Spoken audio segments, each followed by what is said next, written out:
রমজান মাসে স্বামীর পকেট থেকে না বলে টাকা নিয়ে ওই টাকা দিয়ে ইফতারি কিনে খেলে ওই রোজা হবে কিনা? হবে।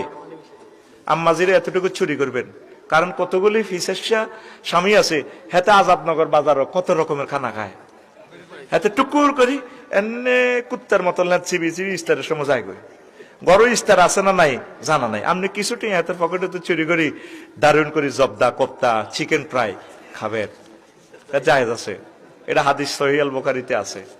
এর প্রশ্নটা করছিল হুজুরের শাশুড়ি আবু সুফিয়ান রাদিয়াল্লাহু তাআলা আনহুর ওয়াইফ, আপনার শ্বশুর তো কিপটেহা, রু তো হরানে খোঁজে, একটু গ্যারাম্যা দোয়ানে তো কিছু জিরে বিগাইতাম, দান টান বেশিয়ে লেতাম মনে চায়। এভাবে মা বোনেরা দান বেচবেন, সুরি বেশিয়ে লেবেন, গাছ বেশিয়ে লেবেন, বুঝছেন? গাছ বেশি এটার মধ্যে গোবর লেপি থিবেন, বলে এটা হরি গেছিল কে লই গেছে কইতে একটান ঠাসাই খাইবেন। সিটিং এ দোয়ানো বালা বালা খায়, শক মার্কেটে মার্কেট করে, হাতে থাইল্যান্ড যায়, সৌদি আরব যায়। কোন পুরুষ কে আপনি বিদায় দিবেন না সৌদি আরব যাইবার সময়, সিটিং এ আটকাইবেন। হাতে গরু জব করি হজে যায়, হাতে মা বোন টারে নেয় না। অবশ্যই মা বোনের হজে নিবেন, ওমরা নিবেন, আর মা বোনের কষ্ট কমে বেলে বিয়ে 4টা করিয়ে নেবেন। এটা তো মানতো নয় তিরা, এতে কবি বিয়েকে কুত্তা মুচ্ছে দে।